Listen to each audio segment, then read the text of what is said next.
Hello बच्चों, स्वागत है आपका इंडिया के number 1 YouTube channel Shiva classes पर। आज हम आपके लाए हैं जेईई मेंस फिजिक्स का सबसे इम्पोर्टेंट क्वेश्चन। और जो आज हमारा टॉपिक है वो electric and charge and field का टॉपिक है, जिसका हम एक क्वेश्चन देखेंगे। अब देखते हैं इस क्वेश्चन को हम कितने आसानी से एग्जाम में कर सकते हैं। तो बच्चों, आपके लिए सबसे बढ़िया क्वेश्चन, इसमें देखते हैं कौन सी ट्रिक लगाएंगे हम आपके लिए। चलिए, तो हमको बच्चों ये क्वेश्चन सॉल्व करना है। जेईई मेंस का फिजिक्स का क्वेश्चन है आपके लिए। कैसे क्वेश्चंस में अप्रोच करेंगे और किस तरीके से, जब आपका question electric charge and field का है, यानी कि कूलम्ब्स लॉ ऑफ फोर्स आपको याद रखना पड़ेगा, k Q1 Q2 upon r square. चलिए क्वेश्चन को पढ़ते हैं सबसे पहले और दो बार इसकी रीडिंग करेंगे क्वेश्चन की। चलिए बच्चों, क्वेश्चन आपके सामने है। क्वेश्चन में डाटा इकट्ठा करना पड़ता है। सबसे पहले आपको, जब भी आप क्वेश्चंस करने में बैठते हैं, सबसे पहले क्या करना है, क्वेश्चन को आपको दो बार पढ़ना है, जिससे कि आपको सारी जानकारी वहां से मिल पाए। चलिए स्टार्ट करते हैं। यहाँ पे दे रखा है टू आइडेंटिकल चार्ज पार्टिकल्स, मतलब दो आपके चार्ज पार्टिकल्स हैं कुल मिला के, ठीक है ना। और हैविंग अ मास 10 ग्राम, तो मास उसका क्या दे रखा है आपका, 10 ग्राम दे रखा है। यानी सबसे पहले हमें डाटा जो क्या मिल गया है, मास जो होता है, मास किस में लेंगे हमेशा, मास बच्चे हम लेंगे यहाँ पे मास 10 ग्राम दे रखा है। 10 ग्राम का मतलब होता है, इसको हम केजी में कन्वर्ट कर लेंगे तो 10 इंटू 10 की पावर क्या आ जाएगा बच्चों, -3 इंटू केजी। यानी जो मास आ जाएगा फाइनली आपका, तो मास आ जाएगा आपका 10 की पावर -2 केजी। क्योंकि हमें पता है हमें जो भी क्वेश्चन सॉल्व करना पड़ता है उसके लिए हमें उसकी ऐसा यूनिट में ही सॉल्व करना है। तो हमने सबसे पहले यहाँ पे अपना काम आसान कर लिया और मास किस में निकाल लिया, हम लोगों ने केजी में निकाल लिया है। चलिए अब आगे बढ़ते हैं क्वेश्चन की तरफ। चार्ज आपको दे रखा है, यानी कि ये किसकी वैल्यू दे रखी है आपको, ये Q की वैल्यू दे रखी है 2 × 10 की power -7 coulomb placed on a horizontal table with a separation of L। यानी दोनों के बीच में कितनी दूरी है, लगभग L की दूरी है। और such that they stay in equilibrium. Coefficient of friction, यानी फ्रिक्शन फोर्स भी लग रहा है वहां पे, ठीक है।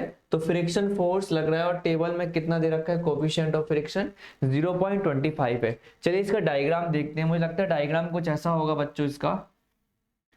ये आपका चार्ज है एक ए, बी आपका चार्ज हो गया ये, इसको मैंने ज्वाइन कर दिया, ठीक है ना। यहाँ पे चार्ज लग रहा है Q, तो यहाँ पे भी Q है बेटा आपका, और यहाँ पे भी Q है। अगर हम बात करें इसमें, तो यहाँ पे फ्रिक्शन लगेगा क्या। अच्छा, दोनों चार्ज का नेचर कैसा है, सेम नेचर है, तो ये क्या करेंगे, अवे फ्रॉम द चार्ज जाएंगे क्या, अवे फ्रॉम द चार्ज, ठीक है ना। तो यहाँ पे ये फोर्स लगेगा अवे फ्रॉम द चार्ज, साथ में फोर्स आपका लगेगा दोनों के बीच में, ये कूलम्ब्स फोर्स ऑफ होता है जो दो चार्ज के बीच में आपका लगता है। यानी कोई भी दो चार्ज आपको दे रखे हैं एग्जाम में, आप कौन सा फोर्स लगाएंगे, कूलम्ब्स फोर्स लगाएंगे, क्योंकि दोनों का जो नेचर है वो कैसा है, दोनों का नेचर किस तरीके से, लगभग सेम है। अच्छा, लेकिन आप एक बात और ध्यान रख रहे हैं कि यहाँ पे क्या लग रहा है, फ्रिक्शन लग रहा है। फ्रिक्शन लगता कहाँ है, अपोजिट टू द फोर्स। ये फोर्स अगर इधर लग रहा है तो फ्रिक्शन कहाँ लग गया, यहाँ पे फ्रिक्शन फोर्स लग जाएगा आपका, ठीक है ना। और इक्विलिब्रियम है, ठीक है ना, तो यहाँ पे फ्रिक्शन फोर्स लगेगा आपका, स्टैटिक फ्रिक्शन मान लेते हैं। और इसका मतलब हो गया लिमिटेड इक्विलिब्रियम का मतलब हो गया यहाँ पे मैक्सिमम फ्रिक्शन लग रही है आपकी, क्या लग रही है, मैक्सिमम फ्रिक्शन।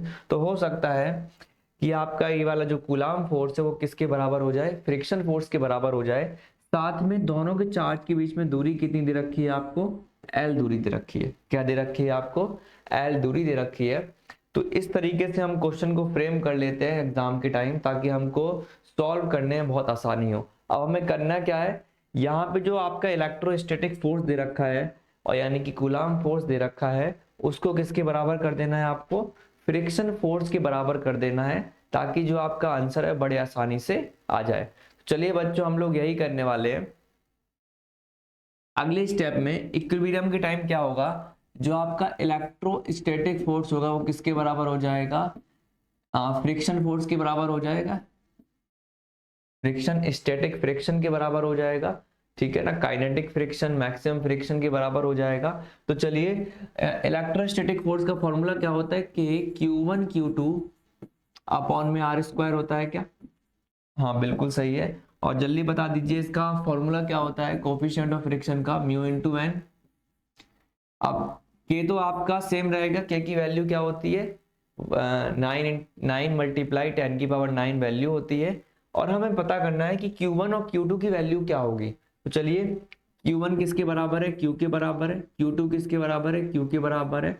दोनों के बीच में कितनी दूरी दे रखी है, कैपिटल L की दूरी दे रखी है, equal to mu into n. Mu की वैल्यू तो पता है, एन की वैल्यू क्या होगी, एम इंटू जी हो जाएगी। तो कुल मिला के इस तरीके से हमारा बन गया है। अब हम इससे क्रॉस मल्टीप्लाई करेंगे, देखते हैं क्या आता है क्रॉस मल्टीप्लाई करने पे। ये नीचे जाएगा तो क्या हो जाएगा, k q square upon mu m g equal to क्या आएगा, एल स्क्वायर आएगा। अगर रूट लेते हैं बच्चों, ध्यान से देखना है यहाँ पे, अगर मैं रूट ले लेता हूँ, इसका क्या लेना है, रूट लेना है, k q square upon mu m g equal to क्या आ जाएगा, एल स्क्वायर आ जाएगा। क्यू बाहर आएगा तो अंदर क्या बचेगा, अंडर रूट के अपॉन में mu into m g equal to क्या आएगा, एल स्क्वायर आएगा। तो ये समझ में आ रहा है आपको किस तरीके से आपको एल निकालना है। यहाँ पे क्या दे रखा है आपको, find the value of capital L. तो यहाँ पे बच्चों में किसकी वैल्यू निकालनी है, कैपिटल एल की वैल्यू निकाल लेनी है। ये बहुत इंपॉर्टेंट क्वेश्चन था आपके एग्जाम्स के लिए। तो चलिए कैपिटल एल की वैल्यू निकालते हैं। अब हमें केवल वैल्यू पुट करनी है तो हमारा जो आंसर है बहुत जल्दी आ जाएगा।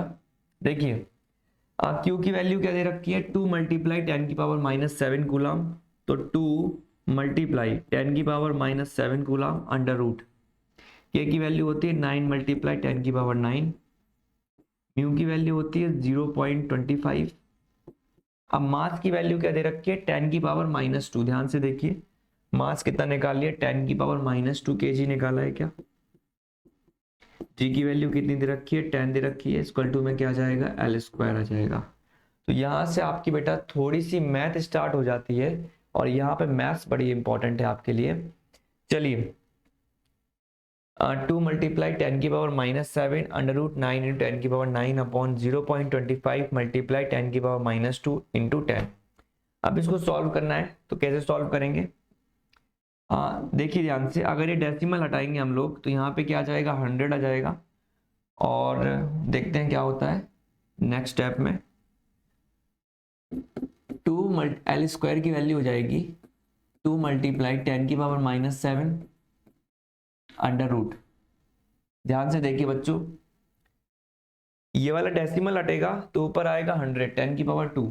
तो यहाँ लिखेंगे 9 मल्टीप्लाई 10 की पावर 9 मल्टीप्लाई 10 की पावर 2 अपॉन में बचेगा 25 मल्टीप्लाई, अच्छा 10 की पावर 1 -2 कितना होता है, 10 की पावर -1। तो क्या हो जाएगा बच्चों, 10 की पावर -1 होगा क्या, तो एल स्क्वायर की वैल्यू क्या हो जाएगी, 2 मल्टीप्लाई 10 की पावर -7 अंडर रूट। अच्छा एक बात और ध्यान रखिए, √9 बाहर, √9 किसका स्क्वायर होता है, 3, तो 3 बाहर आ जाएगा। 5 किसका स्क्वायर होता है, 25। 25 किसका 25 किसका स्क्वायर है, आपका 5 का स्क्वायर है। तो यहाँ पे क्या लिख देंगे बच्चों, 5 लिख देंगे आप, अंडर रूट में क्या बचेगा, 9 + 2 कितना होता है, 11 मल्टीप्लाई, ये -1 ऊपर जाएगा तो क्या हो जाएगा, +1 हो जाएगा। ये सबको समझ में आ रहा है मैं क्या कर रहा हूँ यहाँ पे। चलिए अब यहाँ देखिए एल स्क्वायर की वैल्यू क्या आ जाएगी, 2 3 जा 6 होता है, 6/5 मल्टीप्लाई 10 की पावर -7 अंडर रूट 11 + 1 कितना हो जाएगा, 12। 12 का रूट बाहर निकालेंगे तो क्या हो जाएगा बच्चों, उससे पहले हम यहाँ पे डिवाइड कर लेते हैं। आप 6 को 5 से डिवाइड करेंगे तो क्या आएगा, एल स्क्वायर इक्वल टू आ जाएगा बच्चों 1.2 मल्टीप्लाई 10 की पावर -7, 10 की पावर 12 का रूट निकालेंगे तो क्या आएगा, 10 की पावर 6 आएगा क्या। तो ध्यान से देखिए एल स्क्वायर की वैल्यू क्या आ जाएगी फाइनली। अच्छा एल स्क्वायर यहाँ पे हम लोगों ने क्या किया है बच्चों, हम लोगों ने ऑलरेडी यहाँ पे रूट छोड़ दिया है, तो यानी कि यहाँ पे हमने रूट लगा दिया, तो यहाँ पे बच्चों क्या आएगा, आपका एल ही आएगा। सब जगह आपको क्या करना है, एल ही एल करना है, क्योंकि हमने बच्चों क्या कर दिया, यहाँ पे स्क्वायर हटा दिया है तो हमने रूट लगा दिया है इसकी जगह। चलिए तो यहाँ पे भी बच्चों क्या आएगा, आपका एल आएगा। यहाँ पे हम लोग एल करेंगे, एल एल, क्योंकि बच्चा हमने स्क्वायर हटा दिया है, इसका मतलब ये हो गया कि हमें रूट लगाना पड़ेगा। तो यहाँ पे बच्चों हमने रूट लगा दिया है, चलिए यहाँ पे बच्चों क्या आएगा आपका, एल आएगा, एल इक्वल टू 1.2 इंटू 10 की पावर -7 + 6 कितना होता है, -1 होता है, तो -1 आएगा। तो एल इक्वल टू आएगा 1.2 अपॉन में 10, तो एल इक्वल टू क्या आएगा 0.12 मीटर, और मीटर को सेंटीमीटर में चेंज करेंगे तो कितना आएगा 0.12 मल्टीप्लाई 100, तो एल बराबर क्या आ जाएगा 12 सेंटीमीटर। यानी बच्चा आपका एल की वैल्यू कितना आ गया, लगभग 12 सेंटीमीटर आ गया है।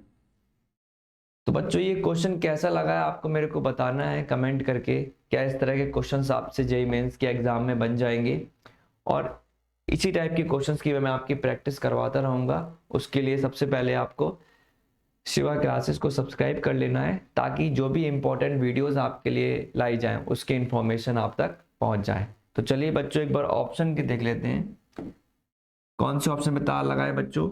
तो बच्चे ऑप्शन कौन सा मैच कर रहा है, 12 सेंटीमीटर, 10 सेंटीमीटर, 8 सेंटीमीटर। तो मेरे हिसाब से ऑप्शन नंबर ए पे तार लगा दिया जाए। ऑप्शन ए बिल्कुल सही जवाब है आपका। तो चलिए बच्चों मिलते हैं नेक्स्ट वीडियो में फुल एनर्जी के साथ। ओके बच्चों, बाय बाय।